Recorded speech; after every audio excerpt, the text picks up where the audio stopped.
Another roguelike? Why not? I do play other games, not just cartoony indie roguelikes, I can assure you. I'm currently playing Crusader Kings 3 amongst other things at the moment.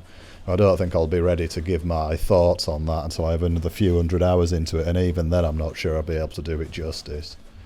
Hades was in early access for well over a year, and I recall getting it right away despite the empty promise I made myself of no more early access games. There's always a danger of burning out on an incomplete product. And when the full game comes along, you just can't be arsed anymore. I've done that with so many. I can't say that's true either though, and I probably put 30 or 40 hours into the early access and promptly lost my save somewhere between then and the full release. Although I'm still very much enjoying it, and starting again is quite nice actually. It was a gamble though, because as highly lauded as Supergiant previous entries are, I'm just not a massive fan. I mean, they're objectively good, great even, but they're just not my bag. I always felt they stopped short of something great. Thankfully, they made Hades. But I digress. What is Hades? It's an isometric action RPG roguelike, set in the underworld, of which you are the prince, Zagreus, or Zag. He's had enough, and he wants out. There's only one way out of the underworld, and that's to kick the shit out of hordes of enemies with a variety of weapons. All of these weapons and your moves can be customised by boons granted by your family, the gods of Olympus. It's built like many roguelikes for replayability. Die and you're sent back to the start, only to be mocked by your part and egged on by your cohorts. Let's break down the systems. This game has permanent progression, unlike say Spelunky. Every run you do, whether you complete it or not, you'll gain various resources that can be spent on unlocking passive buffs, new weapons, gifts you can bestow on various NPCs. In turn, they will give you trinkets. All these make Zag more powerful for the next run, and give solid motivation when in a run. Perhaps I need more keys to unlock that next weapon, or maybe gems to get that next construction completed. It's not complicated or overly bloated. As I mentioned, there are several weapons on offer. Your sword, for a nice close-up hack and slash attacks, decent all-rounder, it's what you start with. Spear, fast and jabby as you would expect. It can also be thrown and recalled, hitting enemies as it comes back to you. A shield, a nice mix between close-up and range with the ability to throw it and chain it off enemies, and it's really good for knockback as well. Bow, excellent ranged as you would expect and keeps enemies at a distance. Punchy fists, possibly one of my favourites, gets you up close and personal and makes you feel like the monk from Diablo 3 or, Street Fighter character. Very fast and comes with a nice uppercut special. And a gun. The gun differs from the bow in that it's like auto-fire, almost a machine gun, and it comes with a grenade as a special as well. They all have their own strengths and weaknesses, as you'd imagine, but it's these that lend a huge variety to the game, and each one makes Zag feel like a different class. He does have base moves as well. He can dash, which can be used offensively and defensively, and he can cast a projectile, which lodges itself in an enemy. The game would be nothing without the boons that the gods offer, but don't expect to get the same ones every run. Being a roguelike, this is randomised as well. And they'll change how your character plays, how your weapon functions, how your cast works, and so forth. For example, there's one that'll allow your bow to multi-shot, but you can no longer charge shot, or it'll give an extra buff such as add chain lightning to your basic attack. And these boons go further and can upgrade your dash, it'll leave a vortex, or your cast turns into a golden orb that can reflect projectiles and knockback. Each god has a theme that fits as you would imagine, and when selecting a boon you'll get a choice of 3, so you can tailor your build as you progress. There are passive buffs as well that can reduce damage taken, boons that allow you to inflict debuffs on enemies, such as hangovers that'll do damage over time.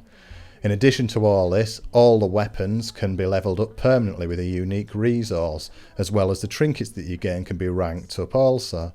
It means that you can try and recreate that godly build you once had where you were zipping around one-shotting everything, but it's unlikely you're going to find that precise build again anytime soon. But it does push you to experiment with various different things, and one boon into a certain build can just transform it.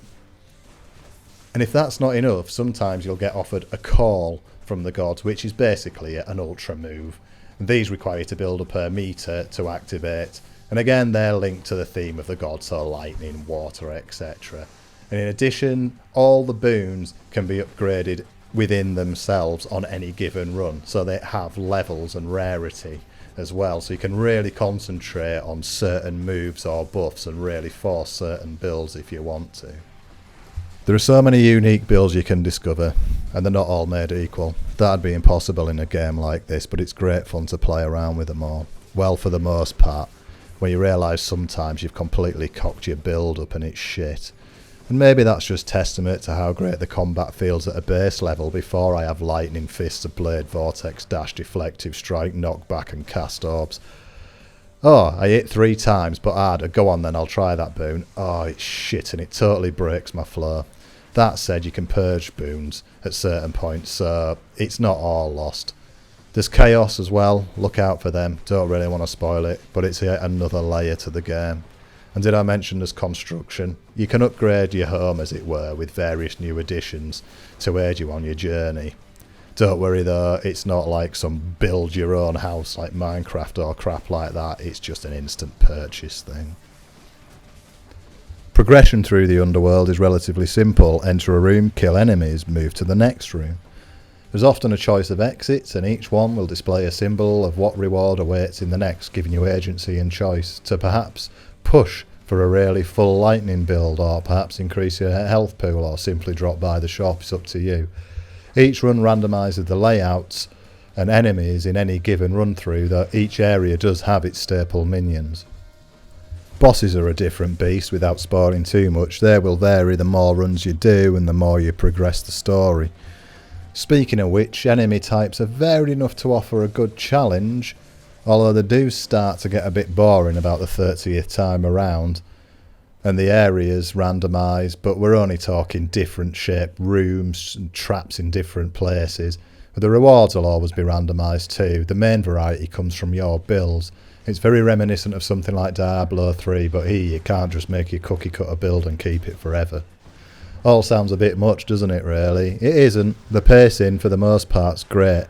It's a lazy thing to say, but I suppose just play it and it'll click. I haven't spoken much about the story yet either, and while you'll find lore and story in roguelike, Hades takes it up a notch. It's very clever how it handles it. This being a roguelike, death starts the run again, but it's all baked into the lore and story. No one in the underworld can die, not truly, and Hades will instruct more of his minions to try and stop you. Meg the Fury is a great early example, and how your discourse with her will change depending on if you beat her last time round or if she beat you, or how many times you beat her and so on. Each character in the game has something to say that unlocks a bit more of the secret. What's really going on there? I'm not spoiling it here. The story even explains why the levels are random each time. It's all very organic. There's a reason for everything. The art style is really up there. I'm no master critic on these things, but it's just beautiful. All you have to do is look at it. I suppose I can say for the most part telegraphs are clear and it's easy to distinguish what enemy's about to do what and what you're doing, although my old man eyes sometimes fail with how chaotic the screen can get, and that costs me HP. Maybe I just need some new glasses. There are some issues in my opinion. The cast can feel slightly disjointed at times from the rest of Zag's moveset. And yeah, it can be upgraded to be quicker, but perhaps if the base cast was a bit quicker to start with, that'd just help it out. Some combinations of upgrades can actually make your weapon of choice feel worse as well, though that's really subjective, and one extra boon could make it godly. You just didn't find that combo yet, so you've just got to keep looking. You've got to try these things out. It's certainly one more go material for sure, but there are some lulls in the action here and there. In all, it's a fantastic game that after so long in early access holds up more promise of things to come. By far, in my opinion, it's the best game that Supergiant have ever created, and for roguelikes it's really, really up near the top in a very busy market. This was meant to be a short review, and then I realised how much this game has to it. So, it's 20 notes on PC and $22.49 on Switch apparently, which I just wonder what it is with these games being a random £2.50 extra on a different format. Cheers.